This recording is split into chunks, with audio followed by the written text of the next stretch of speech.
Good morning everyone. कैसे हैं? उम्मीद करती हूँ आप बहुत अच्छे होंगे। तो आज हम शुरुआत करते हैं डाइजेस्टिव सिस्टम, जिसको पाचन तंत्र कहते हैं। तो पाचन तंत्र किसे कहते हैं, इसके सबसे पहले परिभाषा देखेंगे।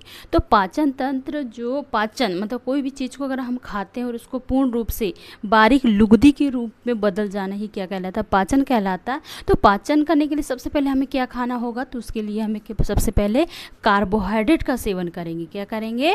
कार्बोहाइड्रेट खाएंगे, प्रोटीन खाएंगे और क्या खाएंगे? वसा खाएंगे। ठीक है।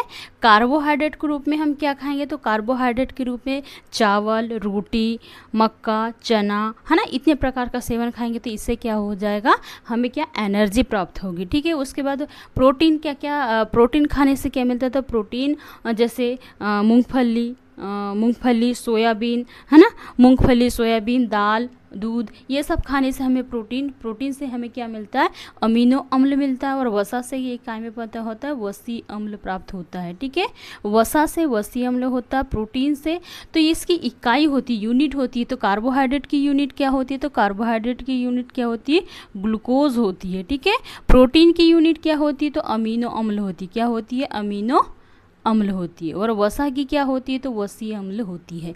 ठीक है। सबसे पहले हम पाचन देखते हैं। तो पाचन तंत्र क्या होता है, तो पाचन तंत्र उसे कहा जाता है जो बड़े बड़े, जो भी हम खाना खाते हैं, तो जो बड़े बड़े पार्टिकल्स होते हैं, क्या होते हैं, ये बड़े बड़े पार्टिकल्स होते हैं, इनका एंजाइम की सहायता से, किसकी सहायता से, एंजाइम की सहायता से सरल पदार्थों में टूटने की प्रक्रिया ही क्या कहलाती है, पाचन तंत्र कहलाती है। पाचन कहलाती है वो जो तंत्र पाचन करने में जो जो अंग सहायक होते हैं, उसे ही क्या कहा जाता है, उन अंगों का समूह ही कहलाता है, तंत्र कहलाता है। तो इस प्रकार पाचन तंत्र की क्रिया होती है। जैसे पाचन तंत्र मतलब ये बड़े बड़े पार्टिकल्स होती है। ये बड़े बड़े पार्टिकल्स का किसकी सहायता से, एंजाइम की सहायता से, अम्ल व एंजाइम की सहायता से सरल पदार्थों में टूटने की जो क्रिया होती है, उसे ही क्या कहा जाता है, सरल पदार्थों में जो टूटता है उसे ही क्या कहा जाता है, पाचन तंत्र कहलाता है। और जो जो अंग सहायक होते हैं उसे ही क्या कहा जाता है, तंत्र, पाचन तंत्र कहलाता है। सबसे पहले हम बहुत सारे एंजाइम देखें। जाइमोज एंजाइम होता है, टाइलिन एंजाइम होता है ना, ये बहुत सारे एंजाइम होते हैं, उसके हम आगे देखेंगे। तो सबसे पहले हमें यह देखिए, तो भाई हमारा जो भोजन है किन किन रास्तों से, सबसे पहले कितने पदों में संपन्न होती है, तो ये अगर हम देखेंगे तो पाचन की क्रिया 5 पदों में संपन्न होती। सबसे पहले भोजन का अंतर्ग्रहण, मतलब मुख में रखना, अंतर्ग्रहण कहलाता है। उसके बाद में क्या कहलाता है, उसका डाइजेशन होता है। डाइजेशन होने के बाद उसका अवशोषण होता है, मतलब ऑब्जर्वेशन होता है। उसके बाद एसिमिलेशन, स्वांगीकरण होता है। फिर उसके बाद एक्सक्रेशन, मतलब उत्सर्जन हो जाता है। किसी भी पदार्थ को मुख में लेना अंतर्ग्रहण कहलाता है। किसी भी चीज़ को हमने खा लिए, खाने के बाद वो क्या होता है, पच जाता है। पच जाने के बाद क्या होता है, ये जो भी पच जाता है, जिसका यांत्रिक पाचन, रासायनिक पाचन हो जाता है, उसका अवशोषण, जो भी खनिज पदार्थ प्राप्त करना है तो वो हमें अवशोषण हो जाता है। उसके बाद में क्या होता है, रक्त के माध्यम से सभी कोशिकाओं को पहुँच जाता है और हमें क्या होती है, एनर्जी प्राप्त होती है। सबसे पहले देखेंगे कार्बोहाइड्रेट। तो 1 ग्राम कार्बोहाइड्रेट में कितना कैलोरी ऊर्जा हमें प्राप्त होती है, तो 1 ग्राम कार्बोहाइड्रेट में कितना होते हैं, 4.2 कैलोरी प्राप्त होती है। ठीक है।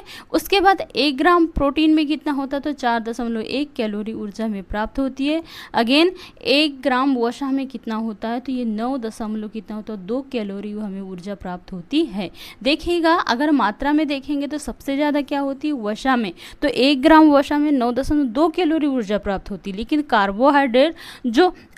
कार्बोहाइड्रेट में कम होती है, 4.2 ही होती। लेकिन आप बताइए, जो तेल घी, जो वसा किससे प्राप्त होता है, तेल घी वसा, उसमें प्राप्त होता है, वनस्पति तेल, उसमें हमें वसा प्राप्त होती है। उससे हमें एनर्जी मिलती है क्या, कम मिलेगी ना। जबकि कार्बोहाइड्रेट, चावल, रोटी, अनाज अगर हम खाते हैं तो उसमें ज़्यादा हमें एनर्जी प्राप्त होती। भले ही ये वसा की देखी जाए, भले ही वसा में देखते ये ज़्यादा होती, लेकिन हमें ऊर्जा सबसे ज़्यादा कहाँ मिलती है, तो हम 1 ग्राम कार्बोहाइड्रेट में ही हमें सबसे ज़्यादा ऊर्जा देखने को मिलती। उसके बाद हमने देखेंगे, सबसे पहले हमारा भोजन कहा जाता है, हमारा आहार नाल कि एलिमेंट्री कैनाल होती है, जिसके आहार नाल कहते हैं। तो सबसे पहले हमारा भोजन कहाँ जाता है, मुख गुहा में जाता है। तो सबसे पहले क्या होता है, आहार नाल। ये आहार नाल। आहार नाल और उसमें कुछ ग्रंथियां पाई जाती हैं। आहार नाल के साथ में कुछ क्या, जैसे कोई भी चीज़ को खाएंगे तो क्या उनको डायरेक्ट पचाने के लिए कुछ तो चाहिए, क्या नहीं, एंजाइम अम्ल कुछ भी तो चाहिए। तो उसमें उनको पचाने के लिए सहायक कौन होती है, ग्रंथियाँ होती। जैसे हमारे आहार नाल में सबसे पहले हमारा क्या आता है, मुख गुहा आता है। क्या आता है, मुख गुहा। मुख गुहा के बाद हमारा भोजन कहाँ जाएगा, हमारा ग्रास नली में जाएगा। भोजन कहाँ जाएगा, ग्रास नली में जाएगा। ग्रास नली से हमारा भोजन कहाँ जाएगा, आमाशय में जाएगा। कहाँ जाएगा, आमाशय में जाएगा। आमाशय से फिर छोटी आंत, और छोटी आंत से फिर क्या हो जाएगा, बड़ी आंत में हमारा भोजन चला जाएगा। ठीक है। मुख गुहा में कौन सी ग्रंथि होती है, तो मुख गुहा में हमारी लार ग्रंथि होती है, स्लाइवरी ग्लैंड होती है। ग्रास नली में कोई ग्रंथि होती है क्या, नहीं होती। आमाशय में क्या होती है, तो आमाशय में हमारी क्या होती है, जठर ग्रंथि पाई जाती है। क्या हो जाएगी, गैस्ट्रिक ग्लैंड पाई जाएगी। ठीक है। आमाशय में क्या हो जाएगी, जठर ग्रंथि। जठर ग्रंथि को क्या कहते हैं, गैस्ट्रिक ग्लैंड कहते हैं। उसके बाद छोटी आंत में कुछ अग्नाशय ग्रंथि, पैनक्रियास ग्लैंड पाई जाती है। अग्नाशय ग्रंथि पाई जाती है। ठीक है। और जो वेस्ट मटेरियल पदार्थ बच जाता है वो बड़ी आंत के थ्रू होते हुए गुदा एनस के द्वारा हमारी बॉडी से आउट कर दिया जाता है। सबसे पहले हम मुख गुहा देखेंगे। तो मुख गुहा के अंतर्गत हमें क्या भाग देखने को मिलता है, तो मुख गुहा में हमारे क्या होते हैं, दांत होते हैं, जीभ होती है। उसके बाद हमारे उसमें क्या होती है, लार होती है। तो दांत भी देखेंगे, तो दांतों के बारे में हम अध्ययन करें। सबसे पहले हम दांत देखते हैं ना। दांत का अध्ययन क्या कहलाता है, ओडेंटोलॉजी कहा जाता है। डेंटोलॉजी दांत का अध्ययन क्या कहलाता है, ओ साइलेंट रहता है, डेंटोलॉजी कहलाता है। ठीक है। दांत कितने प्रकार के होते हैं, तो दांत के प्रकार 4 प्रकार होते हैं दांत के।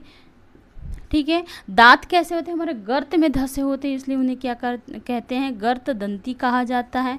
हमारे दांत कैसे होते हैं, विषम दंती होते हैं। विषम दंती कैसे होते हैं, क्यों, क्योंकि हमारे दांत 4 प्रकार के होते हैं, इंसिजर, केनाइन, प्रीमोलर, मोलर, है ना। इस प्रकार के 4 अलग अलग प्रकार के होने के कारण इनको क्या कहा जाता है, विषम दंती कहा जाता है। ठीक है। हमारे दांत द्विबार दंती होती है। द्विबार दंती मतलब क्या होता है, हमारे दांत 2 बार आते हैं, जीवन काल में 2 बार आते हैं। पहले कितने दांत आते हैं, 20 दांत आते हैं, जिन्हें दूध के दांत कहा जाता है। उसके बाद में फिर 12 दांत आते हैं, फिर 20 दांत आते हैं। उसके बाद टूटने के बाद अगेन 20 दांत फिर से आते हैं। अगर हमारे जीवन काल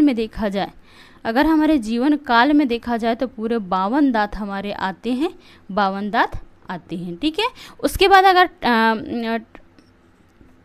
टेम्पररी टीथ जो होते हैं, अस्थायी दांतों की संख्या कितनी होती है, 20 होती है। और परमानेंट टीथ क्या होते हैं, परमानेंट टीथ क्या हो जाता है, परमानेंट टीथ कितनी होते हैं, 12 होते हैं। ऐसे टोटल दांत कितने होते हैं हमारे, 32 दांत होते हैं। कितने होते हैं, 32 दांत होते हैं।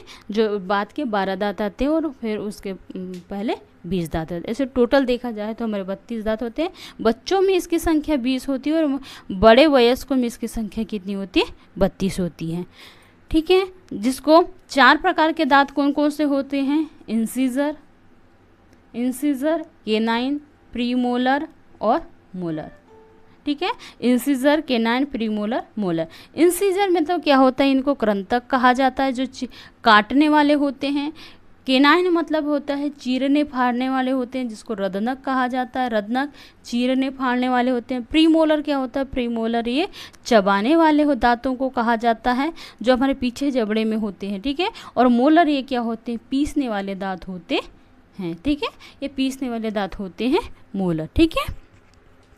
उसके बाद जो हमारे दांतों के बीच जो गैप पाया जाता है, ये हमारे दांत होते हैं। और दांतों के बीच में जो गैप होता है, उस गैप को ही क्या कहा जाता है, डायस्टेमा कहा जाता है। क्या कहा जाता है, डायस्टेमा कहा जाता है। हमारे जो दांत होते हैं, ये बाहर ये जो दांत होते हैं, ठीक है, तो ये जो दांत होते हैं सबसे बाहर वाले जो भाग वाले, इसको क्या कहते हैं, क्राउन शिखर कहा जाता है। क्या कहा जाता है, क्राउन शिखर कहा जाता है। अगर इसके बाद ये जो सफ़ेद सफ़ेद परत दिखती है, तो इसको क्या कहते हैं, इनामेल कहते हैं। क्या कहते हैं, इनामेल कहते हैं। ये कैसी होती है, सफ़ेद कलर की होती है। ये हमारे स्किन के हिसाब से ये क्या हमारे दांतों का कलर होता है। ये इनामेल होती है और ये काय की बनी होती है, कैल्शियम फास्फेट की बने होते हैं। हमारे दांत काय के बने होते हैं, कैल्शियम फास्फेट के बने होते हैं। और ये हमारे दांतों का सबसे मजबूत भाग होता है। ये हमारे क्या होता है, दांतों का सबसे मजबूत और कठोर भाग होता है। इनामेल के जस्ट नीचे वाली जो परत होती है, ये क्या होती है, ये डेंटाइन होती है। क्या होती है, ये डेंटाइन